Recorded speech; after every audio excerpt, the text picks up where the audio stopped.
کیا آپ جانتے ہو کہ میرا نبی رحمتوں کا سردار کیسے تھا اور ہمارا دین ہمیں رحمت کیسے سکھاتا ہے؟ کافروں کا ایک شاعر تھا سہیل ابن عمرو، یہ رسول اللہ صلی اللہ علیہ وسلم کے خلاف اشتعال انگیز تقریریں بھی کرتا اور توہین امیز شعر بھی کہتا۔ یہ جنگ بدر میں گرفتار ہوا۔ سہیل ابن عمرو کو بارگاہ رسالت میں پیش کیا گیا۔ حضرت عمر نے تجویز دی میں اس کے 2 نچلے دانت نکال دیتا ہوں، یہ اس کے بعد شعر نہیں پڑھ سکے گا، ہمارے خلاف تقریر نہیں کر سکے گا۔ رسول اللہ نے تڑپ کر فرمایا اگر میں اس کے اعضاء بگاڑوں گا تو اللہ میرے اعضاء بگاڑے گا۔ سہیل ابن عمرو نے نرمی کا دریا بہتے دیکھا تو عرض کیا کہ مجھے فدیہ کے بغیر رہا کر دیا جائے۔ اس سے پوچھا گیا کہ کیوں؟ سہیل ابن عمرو نے جواب دیا کہ میری 5 بیٹیاں ہیں، میرے علاوہ ان کا کوئی سہارا نہیں۔ رسول اللہ نے یہ سنتے ہی سہیل ابن عمرو کو اسی وقت رہا کر دیا۔ یہ ذہن میں رکھو کہ سہیل ابن عمرو ایک گستاخ شاعر تھا، لیکن رحمت للعالمین کی غیرت نے یہ گوارا نہیں کیا کہ 5 بچیوں کے کفیل کو قید میں رکھا جائے۔ اس طرح میرا نبی رحمت للعالمین تھا۔ غزوہ خندق چل رہا تھا، عمرو ابن عبد ود مشرک بھی تھا، ظالم بھی اور کفار کی طرف سے مدینہ پر حملہ آور بھی۔ جنگ کے دوران عمرو ابن عبد ود مارا گیا، اس کی لاش تڑپ کر خندق میں گر گئی۔ کفار اس کی لاش کو نکالنا چاہتے تھے، لیکن انہیں خطرہ تھا کہ مسلمان ان پر تیر برسائیں گے۔ کفار نے اپنا سفیر بھجوایا، سفیر نے لاش نکالنے کے عوض 10,000 دینار دینے کی پیشکش کی، لیکن رحمت للعالمین نے فرمایا کہ میں مردہ فروش نہیں ہوں، ہم لاشوں کا سودا نہیں کرتے، یہ ہمارے لیے جائز نہیں۔ کفار کو عمرو ابن عبد ود کی لاش اٹھانے کی اجازت دے دی گئی۔ اس طرح میرا نبی رحمت للعالمین تھا۔ خیبر کا قلعہ فتح ہوا تو یہودیوں کی عبادت گاہوں میں تورات کے نسخے پڑے تھے۔ تورات کے سارے نسخے اکٹھے کروائے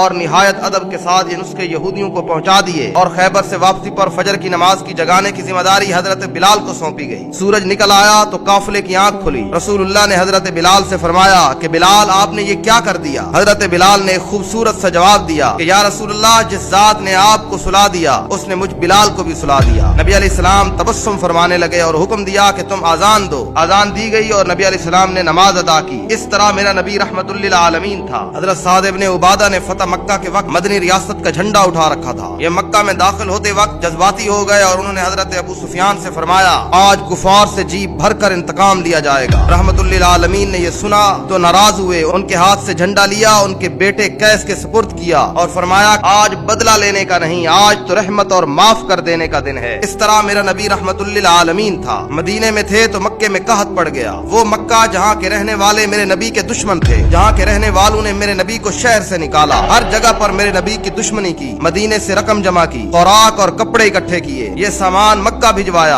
اور ساتھ ہی اپنے اتحادی قبائل کو ہدایت کی کہ مکے کے لوگوں پر برا وقت ہے، وہ قحط میں مبتلا ہیں، آپ لوگ ان سے تجارت بالکل ختم نہ کرو، تجارت جاری رکھو تاکہ ان کے لیے آسانی پیدا ہو سکے۔ وہ میرا نبی رحمت للعالمین تھا جو اپنے دشمنوں کے لیے بھی اچھائی چاہتا تھا۔